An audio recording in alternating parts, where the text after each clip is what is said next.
I was only a child at the time, but it was the start of the war, and there were blackouts here.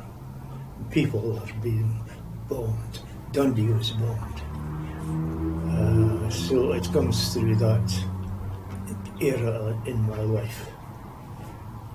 Teddie must have been bought or given to me as a Christmas present when I was a very small boy.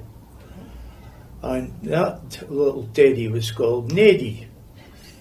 But I had a cousin who also had one with another name, and it came to live with us when she left her house. So I had Teddie and Neddie. One was different from the other because one had wood shavings stuffed inside, whereas the other one was small particles of sawdust. And if you were rather clumsy and cuddled Teddie, some of the sawdust would leak through the wool and be found in the bed the next morning after I'd given Teddie a cuddle. So I had to stop sleeping with Neddie and Teddie. It was very, very sad, but my mother said that I'd now grown up and it was more serious things I should be delving into rather than pulling bits of wood from poor Teddie. No, she didn't like to pick up all the bits from the carpet beside the bed. I must have been about 9.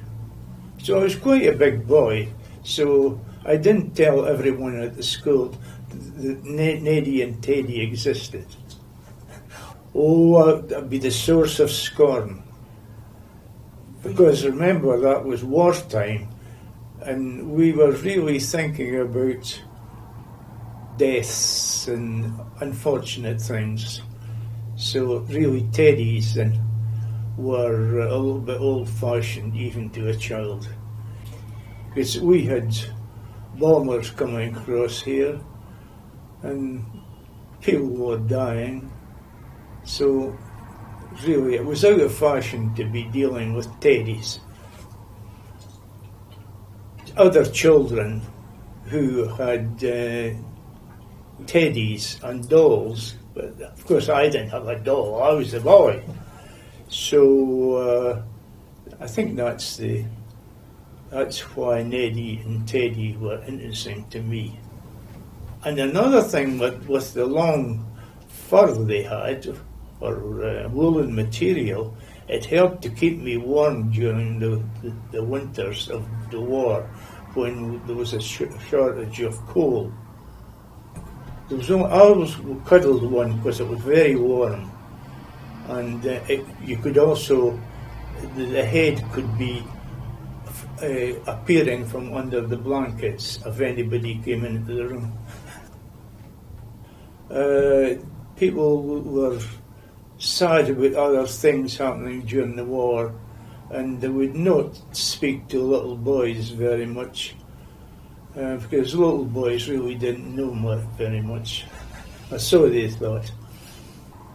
In some ways there were substitutes for fathers and mothers who were employed or often employed for long hours on munitions, or fathers who were not called up were in such organisations as the Home Guard here. Well, if a piece of the shrapnel from the bomb had come towards me, maybe poor Teddie would have protected me from being on the end of the shrapnel.